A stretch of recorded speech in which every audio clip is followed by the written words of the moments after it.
अस्सलाम वालेकुम। Welcome to first podcast of mindset with Abdullah. Iqbal ने क्या खूब कहा है, तू राज़े कुन फ़क़ा है, अपनी आंखों पर अयां हो जा, खुदी का राजदां हो जा, खुदा का तर्जुमा हो जा।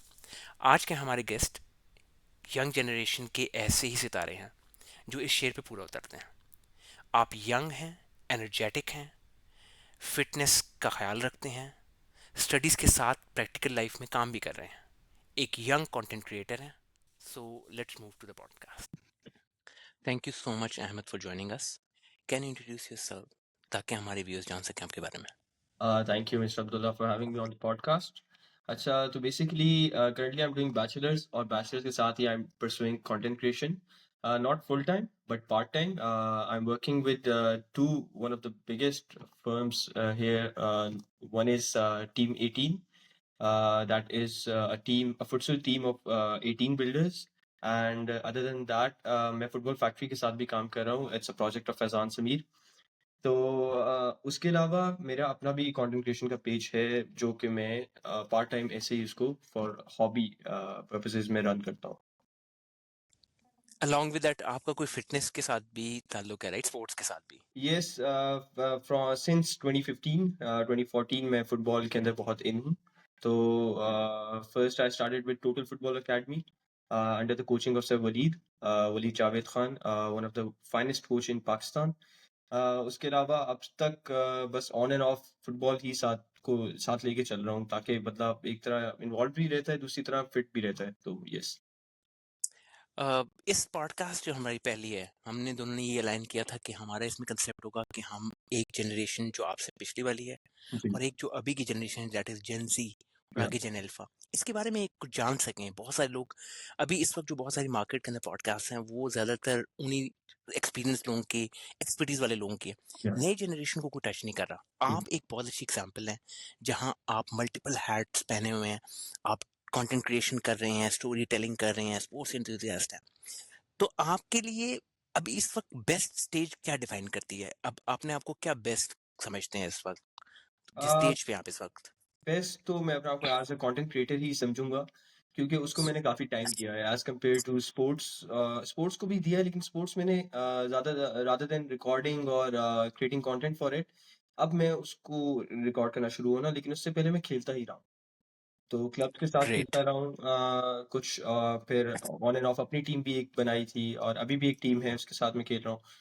वो लेकिन वो ऑफिशियल नहीं है। अगर कंटेंट क्रिएशन को देखा जाए तो वो मैं एक ऑफिशियली लेके चल रहा हूँ साथ-साथ थोड़ा-थोड़ा। यस। गुड। अहमद, एक और चीज बताएं कि आपकी ये इंटरेस्ट कैसे डेवलप हुआ, इसकी थोड़ी जर्नी के बारे में बताइए कि कंटेंट क्रिएशन, स्टोरी टेलिंग इस वक्त तो बहुत है, लेकिन आपको कैसे आया ये? क्योंकि मैं समझता या हूँ creative field it's not for everyone, right? What I think is it is for everyone, everyone is creative in its own way. लेकिन हम लोग शायद क्रिएटिविटी को बहुत लिमिट कर देते हैं अपने लिए। अगर मेरी जर्नी देखी जाए तो हम लोग मैं स्टार्ट हुआ था जब मेरे पास आईफ़ोन 6s आया था। It was a gift from my father's brother. तो उन्होंने जब मुझे आईफ़ोन गिफ्ट किया तो मैंने फ़ोटोग्राफ़ी पेज बनाया था। और राइट। अब उस फ़ोटोग्राफ़ी पेज को मैंने चलाया, I got good followers, around 200 150 followers थे। और बस बेसिक एडिटिंग थी मेरी कि सैचुरेशन को हाई कर देना, कॉन्ट्रास्ट को हाई कर देना, वही वाली जो थी सेंस थी। तो उसके बाद आई गॉट अ वेस्पा। अब उस वेस्पा को रिकॉर्ड करना था मुझे। I wanted to create reels ताकि मैं उसको थोड़ा-सा रिवाइव कर सकूँ, यही एक माइंडसेट था। तो I started creating content for Vespa, my own Vespa. उसको रिस्टोर कराया, उसको उसके साथ राइड्स थी, फिर लोगों के साथ राइड्स पे गया, रमज़ान मीटअप्स किए, ऐसे वो सारा रिकॉर्ड करके मैं पोस्ट करता था। Then on my private account which wasn't public that time, मैं उस पे सिनेमैटिक कंटेंट अपलोड करता था, लेकिन just for stories, Instagram stories. फिर एक दिन मेरे दोस्तों ने मुझे कहा कि why are you wasting it on stories, मतलब 24 घंटे बाद तो ये वैसे ही खत्म हो जाएगा, तो ज्यादातर आप हाइलाइट्स में रख सकते हैं, इसके अलावा नहीं। और वो कंटेंट फिर मैंने शिफ्ट कर दिया वेस्पा के साथ मर्ज करके अपने कंटेंट क्रिएशन पेज पे। तो वो राइट। सारी जर्नी ऐसे करते शेप करते करते एक मतलब सिनेमैटिक की तरफ, और साथ ही स्पोर्ट्स भी इन्वॉल्व हो गया, और साथ ही वेस्पा भी आ गया। तो और वेस्पा का मैं समझता हूँ आइडिया जो है वो बड़ा एस्थेटिक है, क्योंकि वेस्पा स्टैंड आउट करते हैं अपने आप को मतलब मोटरसाइकिल्स यूजुअली हम लोगों को एक ही तरह के नजर आते हैं, वेस्पा वो यस, स्टैंड आउट करता है, वो डिफरेंस है, डिफरेंशियल है। You are right. तो it was a great thought, कैसे वो डेवलप कैसे आई, जरा उसके बारे में थोड़ा वो बताइए ना। एक्चुअली इस तरह है कि I am a huge bike enthusiast. मुझे बाइक से बहुत ज़्यादा शौक है। अब वो और मुझे साथ रेट्रो चीज़ों का भी बहुत शौक है। अगर मैं आपको अपना रूम टूर दे सकता तो इसके अंदर भी काफ़ी कैसेट प्लेयर्स हैं, कैसेट्स हैं। कुछ मेरी फैमिली की तरफ से खाला ने दी हैं कैसेट्स वगैरह उनके टाइम की। राइट। तो वो सब मैंने सँभाल के रखा हुआ है। वो मुझे बड़ा नॉस्टैल्जिक फ़ील होता है और बड़ा कनेक्टेड फ़ील होता है। हालाँकि मैं उस टाइम का नहीं हूँ। अब मैं तो अभी 2004 का हूँ, तो इस वज़ह से ये ख़्याल बस शुरू से था कि मतलब रेट्रो चीज़ों में इन रहना है और वो नेचुरली रहा है। को अपने आप को फ़ोर्स नहीं किया या मतलब थोड़ा-सा स्टैंड आउट करने के लिए भी नहीं किया कि यार हम सबसे अलग करूँगा कुछ। लेकिन वो सही। नेचुरली कुछ ऐसे ही बिल्ट इन था, शायद पेरेंट्स की तरफ से भी इनहेरिटेड है कि पुरानी चीज़ों में शौक वग़ैरह, तो इस वज़ह से। Right, that's a great thing. So अभी आप दो क्लब्स के साथ, राइट, कुछ काम कर रहे हैं कंटेंट या क्रिएशन का, राइट? सो अभी कौन सा ऐसा प्रोजेक्ट है जो आपको बहुत एक्साइट किया अभी तक की जर्नी के अंदर, कब से काम कर रहे हैं ये भी बताइए, और कौन सा ऐसा प्रोजेक्ट है जिसको आपको बहुत एक्साइट किया अभी तक, ये जर्नी अ कैसी रही है अभी तक? मुझे ऑलमोस्ट 10 मंथ्स हो गए मैं इनके साथ काम कर रहा हूँ। 18 के साथ भी काम किया मैंने और फुटबॉल फैक्ट्री के साथ भी काम किया मैंने। राइट। फुटबॉल फैक्ट्री के साथ अभी भी कर रहा हूँ, 18 के साथ भी कर रहा हूँ। लेकिन सबसे मज़े का जो प्रोजेक्ट रहा है, वो है Ramzan futsal championship in Karachi. I covered it for 18's team. बहुत मज़े का रहा, फन इवेंट बहुत नेल बाइटिंग मैचेस थे और मतलब you didn't have a second कि आप अपनी आई कहीं और ऐसे मतलब डाइवर्ट कर सकें डायरेक्शन क्योंकि आपको इतना फ़ोकस्ड रहना था उस इवेंट में और वो था भी मेरा फर्स्ट इवेंट। तो बहुत चीज़ें सीखी उस इवेंट में, उसका कैमरा यूसेज बहुत सीखा मैंने रात के टाइम पे, तो बहुत मज़े का इवेंट था। और प्लस वहां पर बहुत सारे रनिंग शॉट्स होते हैं, तो ये भी एक बहुत आप सीखते हैं कि जी उस वक्त आपने कैसे कैप्चर करना है, right? Yes, you are right. Camera की सेटिंग्स आपको बहुत चीज़ें सिखा देती हैं क्योंकि शुरू में किसी को नहीं आती, आईएसओ क्या है, अपर्चर क्या है वगैरह-वगैरह। तो वो वहाँ मैंने बहुत कुछ सीखा खुद जब राइट। अप्लाई किया। सो अभी आपको सबसे ज्यादा क्या करता है, एक्साइट करता है, बिहाइंड द कैमरा रहना, फोटोग्राफी करना वो, या फिर क्राफ्ट करना स्टोरीज थ्रू स्टोरी टेलिंग, और खुद से फीचर होना किसी वीडियो के अंदर? खुद से फीचर होना भी मुझे पसंद है, लेकिन ज़्यादातर मुझे बिहाइंड द कैमरा मुझे राइट। बहुत पसंद आता है, मज़ा काम करने में मज़ा आता है क्योंकि when you are behind the camera, you can let people assume through your story, through your perspective कि मतलब राइट। मैं अगर ये शॉट दिखा रहा हूँ, तो मैं लोगों को ऐसे दिखाऊँ कि इसमें ये फीलिंग आ जाए, ये इमोशन आ जाए, शो हो जाए या ये एनर्जी शो हो जाए। तो वो बड़ा मज़े का प्रोसेस होता है and it's a ongoing process तो आप अपने के पास फुल अथॉरिटी होती है कि क्या करना है। ग्रेट।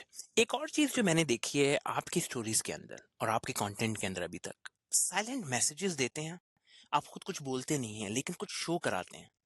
आइडियाज कहाँ से आते हैं, और क्या वो आपकी एक्चुअल फीलिंग होती है उस वक्त, या नहीं आप कोई मैसेज देना चाहते हैं, दैट्स इट? क्या आप उससे खुद गुजर रहे होते हैं? कई बार मुझे महसूस होता है जैसे आप उससे खुद गुजर रहे हैं। सो बिल्कुल, ऐसे ही है। नहीं मैं फॉर एग्ज़ाम्पल मैंने आज तक भी कोई अपनी ऐसी फीलिंग जो मतलब मैं जिससे गो थ्रू कर रहा हूँ, वो मैंने पब्लिक नहीं की।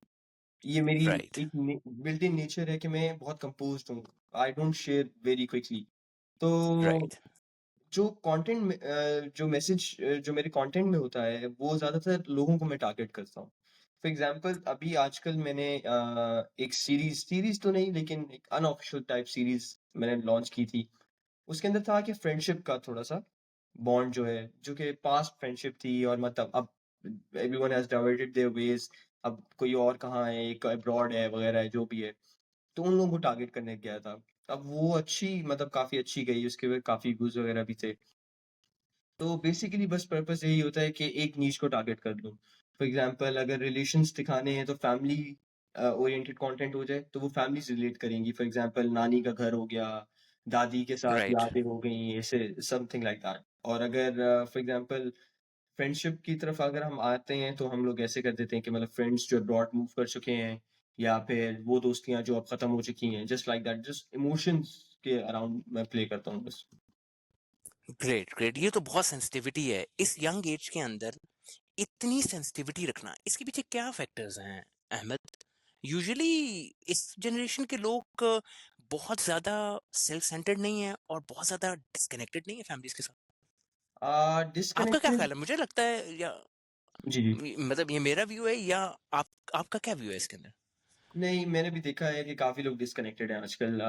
अब उसकी मतलब रीज़न अगर हम लोग थोड़ा सा डिग करें ना, तो वो यही मुझे समझ आती है, lack of communication between the families. इस वज़ह से है, लोगों को आपस में बात करने का इतना टाइम भी नहीं मिलता वैसे तो।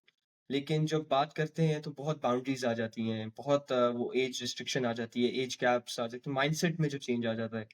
तो इस वज़ह से वो थोड़ा-सा गैप बढ़ता ही जा रहा है आहिस्ता-आहिस्ता। लेकिन I have also seen people who are very connected to their families with their families. और वो ज़रूरी नहीं है बट डिस्पाइट द फैक्टर कि मतलब कि कोई एज आप पे आ रही है या आप 18 के हैं, 19 के हैं, 20 के हैं, दे आर स्टिल कनेक्टेड। लेकिन it's also in the nature आप कह सकते हैं इंसान की कि वो अपनी फैमिली के साथ कैसे रहता है। आपका कनेक्शन किसके साथ अच्छा है? फैमिली में यस। अ, इमीडिएट फैमिली में आप मतलब पूरी आप मतलब सारा वो क्या पूछ रहे हैं? नहीं मतलब इमीडिएट फैमिली में पूछ रहा हूँ, जैसे आपके घर के अंदर है, पहली बात पूरा तो ये, और मामा के प्लस साथ है। आपके जैसे आपके ननिहाल है, नलिहाल है, उनके साथ वैसे कैसा है? अगर इमीडिएट में जाए तो मामा के साथ बहुत कनेक्टेड हूँ। गुड। और अगर ऐसे मतलब नानो वगैरह साइड पे जाएँ तो मतलब अम्मी जी लोग वो जो मेरी नानो हैं वगैरह, उनसे मैं बहुत बहुत ज़्यादा कनेक्टेड हूँ। वेरी क्योंकि सारा गुड। बचपन ही मेरा वहाँ गुज़रा था इस वजह गुड गुड, ये यही वो, इसी वजह से वो वैल्यूज आपके अंदर आई हैं, राइट? से। और ये ये बहुत की है। मेरा अपना मानना यही है कि आप वैल्यूज जो जनरेशन को दे सकते हैं ना, उसके बाद वो लर्निंग किसी तरह का भी कर लेंगे, कुछ भी सीख लेंगे। You are right. वैल्यूज बहुत इंपॉर्टेंट हैं और वो हमें इंस्टिल करनी चाहिए उनके अंदर। हमारा काम है generation to generation, society to societies अपनी वैल्यूज को और वो हम प्रमोट करें और शेयर बेसिकली करें, आई राइट? गेस बड़े ही हैं मतलब आप एक एज़ अ किड आप खुद नहीं आ सकती, वो बड़े ही आपको सिखाते हैं और वो इम्पोर्टेंस बताते हैं कि यार ये कैसा है रिश्ता है, ये कैसा है, something like that. You are blessed then, Ahmed, for sure. अगर So, Ahmed, since you are working with the sports institutions as well, how sports got into your journey? It started back in, as I mentioned, 2014-15. I started with the football academy. और वो football academy उस time तो बड़ी वो कह सकते हैं हम लोग कि रेयर थी क्योंकि पिंडी इस्लामाबाद में और इतनी फुटबॉल नहीं कोई खेलता था। स्मर्फ्स थे और इसके अलावा वो था पोपो था, इस तरह के क्लब्स थे। लेकिन उनसे मैं क्योंकि इंटरेक्शन इतनी नहीं थी, वो दूर भी थे मेरे से। देन अय्यूब पार्क में इन पिंडी रावलपिंडी अय्यूब पार्क टोटल का सेंटर खुला था और वो हम लोग जाते-आते बस गुज़रते हुए देखते थे। और फिर एक दिन वैसे ही हमारा अंदर जाना हुआ and I got enrolled in that. तो वहाँ से बस खेलना शुरू और फिर स्कूल के साथ, कॉलेज में और नाउ विद टीम्स। या Since food quality has changed and environment has changed, sleep बहुत अच्छी नहीं है बच्चों की, बहुत सारा टाइम डिवाइसेस पे है। सो आप क्या समझते हैं कि अभी जो सोशल मीडिया, हेल्दी और अनहेल्दी बहुत सारे फिटनेस ट्रेंड्स आ रहे हैं, आपके नज़दीक जनरेशन, जो आपकी जनरेशन आगे है, वो कैसे फिल्टर करे, कैसे अडॉप्ट करे हेल्दी प्रैक्टिसेस ताकि उनकी फिटनेस अच्छी रहे? हमें पता है कि हमारी पुरानी जनरेशन्स, उस वक्त खाने के अंदर बहुत सारी प्योरिटी थी, एनवायरनमेंट में बहुत सारी थी। अब तो इस वक्त जितना प्रेशर है या जनरेशन, न्यू जनरेशन पे, उसके अंदर कैसे रखें? आपकी क्या एक्सपीरियंस है और आप क्या इसमें एक एडवाइस कर सकते हैं देखिए इन यंग जन? In related to something like fitness मतलब you need to have some inspiration. For example you need to have you need to have a role model जिसको आप मतलब देख सकें कि यार मुझे इस जैसा बनना है। ठीक है, it's right. Not a bad thing. मुझे लगता है कि आजकल लोग ये समझते हैं कि यार मैं क्यों किसी की तरह बनूँ, मैं खुद अपना बनूँगा वगैरह-वगैरह। लेकिन नहीं for example for me my coaches were really fit. They still are now मतलब अब उनकी मैरिड लाइफ है, उनके उनकी मतलब काम बहुत ज़्यादा होता है उनकी लाइफ में। लेकिन फिर भी वो अपनी फिटनेस, रनिंग पे कॉम्प्रोमाइज़ नहीं करते। वो अपनी सोलो ट्रेनिंग्स पे कॉम्प्रोमाइज़ नहीं करते। कोई आए, ना आए, मैं ट्रेनिंग करूँगा, वो उनका एक कॉन्सेप्ट है। तो आई थिंक कि मुझे तो उसने बहुत मोटिवेट किया कि यार अगर मैं ये लाइफ़स्टाइल खुद अप्लाई करूँ, तो मैं बड़ा फ्रेश फ़ील करता हूँ। और मैं शुरू से ही एक स्लिम बंदा रहा हूँ, तो फॉर एग्ज़ाम्पल अगर मुझे थोड़ा-सा पता लग जाए वैसे तो मेरा वेट गेन होता ही नहीं है मेरा, लेकिन अगर थोड़ा-सा ऐसे फ़ील हो कि मेरा वेट गेन हो रहा है यार, तो मैं खुद भी ऐसे डाइटिंग तो नहीं लेकिन रनिंग की तरफ या ज़्यादा मैचेज़ खेलना शुरू कर देता हूँ कि यार चलो किसी न किसी तरह फैट बर्न होगा, कुछ ना कुछ तो होगा। तो प्रॉपर डाइट्स फॉलो करें, just because proper diets can lead you to a good life. और कॉम्प्लिकेशंस कम हो जाती हैं। आपको हेल्थ की तरफ से इश्यूज़ जब ना हो ना, तो आप ज़्यादा चीज़ अपनी फ़ील्ड्स में ज़्यादातर फ़ोकस्ड रहते हैं। अगर आपके हेल्थ की इश्यूज़ रहेंगे, तो वो बहुत फिर डिस्टर्बिंग रहता है। सो अहमद ये बताइए, आप खुद मेरा ख्याल है थोड़ा एस्थमेटिक रहे हैं, राइट, बचपन यस, में। यस। तो कैसे वो चेंज हुआ स्पोर्ट्स के बाद? और क्या स्पोर्ट्स का आइडिया आपको अपना था, या फैमिली में से किसी ने कहा कि नहीं, कुछ उन्होंने एफर्ट किया, या आपका ये सोलो एफर्ट था कि मैंने स्पोर्ट्स की तरफ जाना है, क्योंकि ये इसके लिए पैशन चाहिए, राइट? आज़मा ने मुझे शुरू में बहुत तंग किया इनिशियल ईयर्स में, टिल 14-15 ईयर्स। अभी भी है, लेकिन अब तो काफ़ी वो हद तक सॉर्टेड है मसला। और मुझे लगता है मैं इस चीज़ का क्रेडिट सिर्फ़ फुटबॉल को ही दूँगा। क्योंकि ग्रेट। मेडिकेशंस वग़ैरह ने तो कोई हेल्प नहीं की, बहुत हेवी इंजेक्शंस वग़ैरह भी अप्लाई हुए हुए हैं, मतलब उससे भी इतना कोई रिलीफ़ नहीं आता। लेकिन फुटबॉल ने पता नहीं क्या मैजिक किया है, मुझे खुद समझ नहीं है। लेकिन वो शायद स्पोर्ट्स में इन्वॉल्वमेंट, लंग्स के साथ एक्सरसाइज़ भी होना, फिर वो आपका साँस चढ़ना-वढ़ना, तो इस वज़ह से बहुत उसका मुझे फ़ायदा हुआ। और फुटबॉल का आइडिया खुद ही था मेरा। मेरे मामू जो हैं राजा यूसुफ, वो स्पोर्ट्स में थे पहले हमारी फ़ैमिली में। तो राइट। उनको भी थोड़ा-सा देखा-देखा, या वो क्रिकेट में बहुत इन्वॉल्व थे अपनी एज में। उनके साथ कुछ मैचेज़ पे भी गया मैं। तो वहाँ से भी थोड़ा-सा वो आप समझ रहे हैं कि एक इंटरेस्ट डेवलप होता है कि यार ये बड़ी फन राइट। चीज़ है। You go to matches, you play with your friends, you play in your circle, in your society. तो वहाँ से भी थोड़ा-सा इन्वॉल्व हुआ, लेकिन फैमिली में फुटबॉल कोई नहीं खेलता था। It all started with friends, उनसे थोड़ा-सा इंस्पायर्ड था। मेरा एक दोस्त है, he is in Canada right now. वो हमारे टाइम पे बहुत अच्छी फुटबॉल खेलता था, और उससे हम पूछते थे यार कैसे खेल लेते हो? तो वो कहता था हमारे उधर बेस में जहाँ वो रहता था, वहाँ फुटबॉल अकेडमी है। तो वो थोड़ा-सा आइडिया राइट। हुआ यार, football academy is also a thing, and then I joined totally. Good. मैं तो ये समझता हूँ कि फुटबॉल के ऊपर बहुत ज्यादा फोकस हमें पाकिस्तानी करना चाहिए। बहुत हमने ज़्यादा। बहुत सारा मेरा सेंट्रिक किया हुआ है अपने आप को एक स्पोर्ट्स के साथ। लेकिन नहीं, अभी वो पाकिस्तान फुटसल नेशनल चैंपियनशिप भी हो रही है। सऊदीया जाएगी हमारी टीम, और हमारी अंडर 17 भी गई हुई है श्रीलंका। राइट। तो गुड। काफ़ी चेंज आ रहा that's a very good sign, ये तो बहुत अच्छी बात की आपने। है। एक और चीज जो मुझे ज़हन में आ रही थी कि अमित, इस वक्त जो इन्वायरमेंट है पाकिस्तान का, या जिसके अंदर हम देखते हैं कि यंग जनरेशन के लिए बहुत सारी न्यूज़ वो सुन रहे होते हैं, इकोनॉमिक चैलेंजेस वो देख रहे होते हैं, और बहुत सारी नॉइज़ उनके इर्द-गिर्द है। ऐसे में अपनी फ़िटनेस का ख़्याल और पॉज़िटिविटी कैसे रखी जाए? देखें, इसमें तो आई थिंक आजकल का एरा जो हमारा चल रहा है, जो आजकल का पॉलिटिकली देखा जाए या इकोनॉमिकली देखा जाए, एक गोल्डन एरा है। अपने आप को अगर आप आउटशाइन कर लेते इस एरा में, अगर आपने कुछ कर लिया ना, तो इट विल बी रिमार्केबल। आप इस ये मोटिवेशन एक रख सकते हैं हम कि ये एरा थोड़ा सा डिफिकल्ट है। Everyone is gaining popularity, everyone is gaining fame. लेकिन अगर आप यही फेम एक अच्छे तरीके से अचीव कर लेना, तो आप आउटस्टैंड कर देंगे। आपका थोड़ी देर नाम बन जाएगा यार, अहमद ने ये किया इस टाइम। तो I think everyone should take this as an opportunity, और इसको वेस्ट नहीं करना चाहिए, चाहे डिस्पाइट द फैक्ट कि जो भी चैलेंजेस हो, चैलेंजेस हर दौर में रहे। वो राइट। चाहे हम प्रॉफिट्स के लाइफ देखें, या हम लोग आने वाली लाइफ देखें, हर चीज़ में चैलेंजेस होंगे। फर्स्ट वर्ल्ड कंट्रीज़ में भी चैलेंजेस ज़रूर हैं। ऐसा नहीं कि वो लोग बहुत ही ब्लेस्ड लाइफ जी रहे हैं।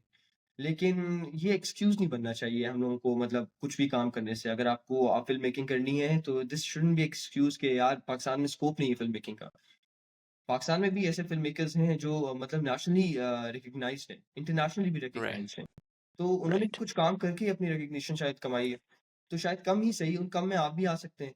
तो ये एक माइंडसेट होना चाहिए कि कम में भी ऊपर आ सकते हैं, और इस नॉइज़ से इफ़ेक्ट नहीं होना चाहिए इस तरह। बीइंग सिटिंग इन अब्रॉड, आपने मेरे अंदर पॉज़िटिविटी भर दी है, जो कि बहुत इम्पोर्टेंट है। तो या ग्रेट टू हियर दैट।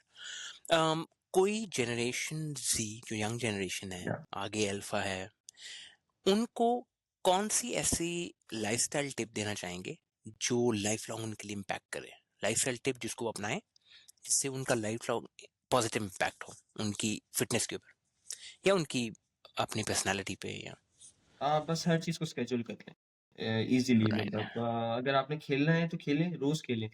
आपने काम करना है, काम करें, आपने पढ़ाई करनी है, पढ़ाई करें, लेकिन एक शेड्यूल करके। अगर आप फुल स्कैटर्ड होके जाएँगे मतलब बस सुबह उठा देखेंगे क्या करना है, वो थोड़ा-सा आपको टफ चैलेंजेस देगा, वो आपको थोड़ा टफ लाइफ़स्टाइल भी आपका बना देगा क्योंकि you won't manage, you won't be giving proper time to everything. तो हर चीज़ बैलेंस होनी चाहिए एक। Since you are also pursuing a computer science degree, content creation AI ने कितना इम्पैक्ट किया कंटेंट कंटेंट क्रिएशन को? या बहुत सॉर्टेड कर दी है अब तो। अगर आप एडिटिंग एप्स में देखें एआई का usage, you can use AI on everything, on audio, on background, on face beauty touch touch-up जिसको कहते हैं, कुछ भी हम सब कुछ एआई के थ्रू अप कर सकते हैं। बहुत बहुत आसान कर दिया। सो इसका ही एक सेकंड क्वेश्चन है कि क्या क्रिएटिविटी इजी हो गई या ओरिजिनलिटी कम हो गई है? उसकी वजह से ओरिजिनलिटी कम हो गई या क्विक हो गई है क्रिएटिविटी? आपकी क्या राय नहीं, अब इस एआई के थ्रू भी बहुत लोग क्रिएटिव हो रहे हैं। एआई को तो you have to give command to the AI. AI खुद कुछ नहीं करेगा, ठीक है? आपने कमांड देना है, एआई उस पे रन करे। वो कमांड है? क्या है, वो राइट। तो है आपका। वो क्रिएटिव आप कितने होते हैं कि आप उसको ये चीज़ें बोलें। तो क्रिएटिविटी तो नहीं मारी मेरे ख़्याल से, लेकिन ओरिजिनैलिटी में थोड़ा-सा है। क्योंकि अब एक ट्रेंड आता है फॉर एग्ज़ाम्पल, तो आप स्टोरीज़ पे देखेंगे कि हर बंदे ने वही एआई वाला ट्रेंड किया होगा। तो वो एक चीज़ बहुत कॉपी होती है। तो लोग थोड़ा-सा रिलाय भी करने लग गए हैं कि यार अब कोई नया ट्रेंड आएगा, उस पे हम लोग कुछ कर लेंगे। तो इस वज़ह से यस। आप खुद भी लर्न कर रहे हैं एआई को, एआई टूल्स हाँ, को कंटेंट के लिए? यस, थोड़े बहुत कर रहा हूँ लेकिन ज़्यादातर नहीं। क्योंकि मेरा काम ऑन फील्ड होता है, उसके अंदर एआई इतना यूज़ नहीं होता। होता है लेकिन फॉर एग्ज़ाम्पल अगर किसी चीज़ की स्क्रिप्ट में मुझे चेंजिंग चाहिए, तो मैं एआई को बताऊँगा कि यार ये मेरी स्क्रिप्ट है, तो इसमें थोड़ी-सी इन्वॉल्वमेंट करो, थोड़ा-सा इमोशन डाल दो, ये ऐसे इस स्टफ के लिए इस्तेमाल। Right. So as a technology student as well, AI को क्या समझना है आपके? आप खुद अभी इस वक्त क्योंकि इन प्रोसेस ऑफ बैचलर्स है, एआई का आपके ज़हन में क्या परसेप्शन है? मतलब आप क्या समझते हैं कि फ्यूचर कंप्यूटर्स के लिए, टेक्नोलॉजी के लिए एआई का क्या है? एआई मुझे लगता है कि कुछ जॉब्स में ओवरटेक शायद कर ले। फॉर एग्ज़ाम्पल जैसे अ कुछ बेसिक जॉब्स फॉर एग्जांपल जैसे अब पोस्टर्स हो गए या ग्राफिक डिजाइनिंग में आप देखें तो एआई भी पोस्टर्स वगैरह डिजाइन कर देता है। तो राइट। कुछ उस सेंस में मैं कहना चाह रहा हूँ कि शायद उन छोटे-छोटे डिपार्टमेंट्स में, पूरे सेक्टर में तो नहीं कर पाएगा क्योंकि अशरफुल मखलूक़ात हैं हम लोग, तो हम लोगों को तो मतलब इतनी ईज़िली नहीं ओवरटेक कर पाएगा। लेकिन राइट। कुछ सेक्टर्स में वो ज़रूर ओवरटेक करेगा। तो आपकी नज़दीक इसकी इम्पोर्टेंस है और आप इसको अपने फ्यूचर प्रैक्टिकल, जो भी आपकी टेक्नोलॉजी की जो लाइफ होगी फ्यूचर प्रैक्टिकल, उसमें ज़रूर इम्प्लीमेंट करना चाहेंगे, राइट? यस, टोटली काफ़ी इम्पोर्टेंस है उसकी तो। सही बात है। मैं बेसिकली मैं यही देना चाह रहा था कि जो आपके साथ पीयर्स हैं और जो या यंग जनरेशन और परस्यू करना चाहते हैं टेक्नोलॉजी को, वो समझ पाएँ कि एआई को अडॉप्ट करना पड़ेगा। एआई को ईवल नहीं समझना, उसको यस। हेल्पर समझना है और उसको अडॉप्ट करते हुए आगे और फ्यूचर एनहांसमेंट्स करने ये आपने काफ़ी अच्छी बात की। हम लोग शायद एआई को अपना राइवलरी अभी समझ रहे हैं, इस वज़ह से शायद हैं, बहुत लोग उससे अगेंस्ट जा रहे हैं। राइट। तो अहमद, मैं आपकी जो अभी तक मैंने आपकी प्रोफाइल देखी है, उसमें देखता हूँ कि आप स्टडीज़ भी कर रहे हैं, पैशन भी फॉलो कर रहे हैं, स्पोर्ट्स भी कर रहे हैं, साथ में एक फुल फ्लेज्ड फुटबॉल क्लब्स के लिए कंटेंट क्रिएट कर रहे हैं, स्टोरी टेलिंग कर रहे हैं। कैसे बैलेंस करते हैं सब कुछ? फर्स्ट ऑफ ऑल मैंने फुटबॉल जो क्लब्स हैं उनके साथ काम ऐसे कर रहा हूँ कि उनकी जो टाइमिंग्स हैं वो मेरी स्टडी आवर्स के साथ क्लैश नहीं करती। तो जब मेरी यूनिवर्सिटी होती है, यूनिवर्सिटी आवर्स होते हैं, तो उस टाइम कोई काम नहीं होता मेरा। राइट। रेयरली आ जाता है ऊपर-नीचे तो वो आई मैनेज, लेकिन ज़्यादातर नहीं होता। ज़्यादातर होता ही शाम के टाइम है। फॉर एग्ज़ाम्पल अकेडमीज़ भी शाम के टाइम होती हैं और फॉर एग्ज़ाम्पल टूर्नामेंट्स स्पेशली वो होते ही शाम के टाइम है। क्योंकि in Pakistan there are people working beside football also. तो सबको पता होता है कि यार हमारी फुल टाइम फुटबॉल को नहीं देना हमने, हमारे साथ और भी काम है। तो वो शायद सबका इकोसिस्टम ही इसके अराउंड बिल्ड हुआ हुआ है, तो सारे मैनेज कर लेते हैं कि शाम और रात में ही मैचेज़ हों, ताकि सबको ईज़िली मैनेज कर सकें। तो इस वज़ह से ईज़ी हो जा मैनेज हो जाता um, है। तो अभी तक की जो जर्नी आपकी रही है कंटेंट क्रिएशन या और स्टडीज की, क्या चीज सेक्रीफाइस किया आपने to achieve where you are right now? Uh, मैंने क्या चीज़ गुड क्वेश्चन। मैं कहूँगा कि थोड़ा-सा दोस्तों और फैमिली टाइम को इसको काफ़ी सैक्रिफ़ाइस किया है। फॉर एग्ज़ाम्पल मैं काफ़ी दफ़ा दोस्तों के साथ मीटअप पे नहीं जा सकता। फॉर एग्ज़ाम्पल प्लान हो तो मुझे एक्सक्यूज़ करना पड़ता है। मुझे अगर प्लान पे हूँ और फॉर एग्ज़ाम्पल मुझे कॉल आ जाती है या फॉर एग्ज़ाम्पल मैच आ जाता है, तो मुझे वहाँ जाना पड़ जाता है। मैं वहाँ भी एक्सक्यूज़ दे देता हूँ। फैमिली को भी नहीं दे सका। सोलो ट्रैवलिंग थोड़ी बहुत पहले करता था। फॉर एग्ज़ाम्पल लाहौर चला गया, मरी चला गया। उस पे थोड़ा-सा रिस्ट्रिक्शन आ गई है। क्योंकि कमिटमेंट आ गई है, you have to deliver work. तो लेकिन आई एन्जॉय। इसमें कोई रिग्रेट नहीं है कि यार ये हो गया, वो हो गया। आई एन्जॉय क्योंकि फील्ड शायद मेरे शौक की है।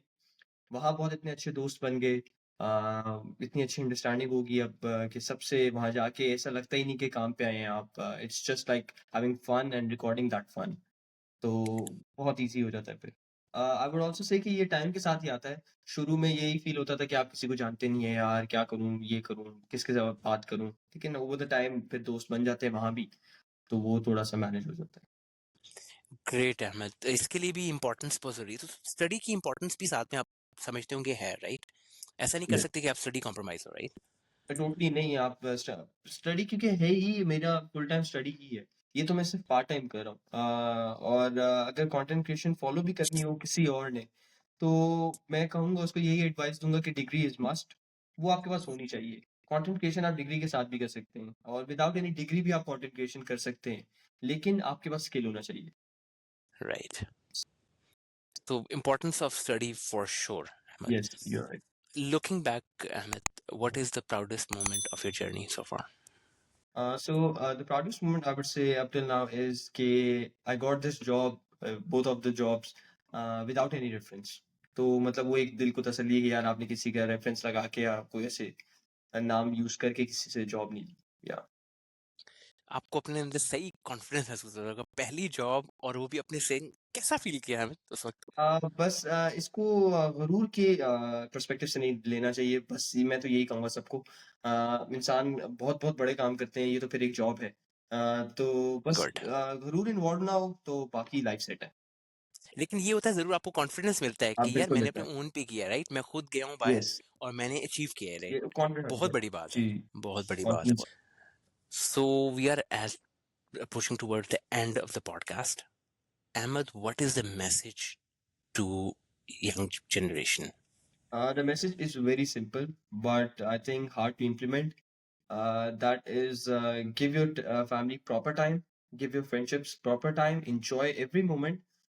Don't be in regrets. जो गया सो Correct. गया। अब कुछ हो नहीं सकता। वो मोमेंट्स रिकॉल नहीं हो सकते या रिवाइंड नहीं हो सकता। तो just focus on the future और उसको बिल्ड करने के लिए बस कुछ ना कुछ करते रहें हर वक्त। क्या पता कुछ क्लिक कर जाए। That's a great message, Ahmed. Well, thank you so much, Ahmed, for coming on the first podcast. It was great talking to you. Thank you, Abdullah, for having me. It's a great initiative you have taken. ऐसी podcast होनी चाहिए मैं तो कहता हूँ क्योंकि normal life से लोग ज़्यादा रिलेट करते हैं एज़ कम्पेयर टू सेलिब्रिटीज़ और influencers.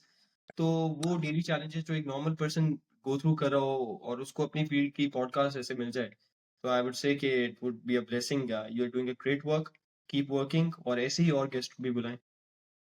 Thank you so much, Ahmed. Thank you so much, viewers, for watching the first podcast. Hope to see you soon with the next guest. Thank you. Allah Hafiz.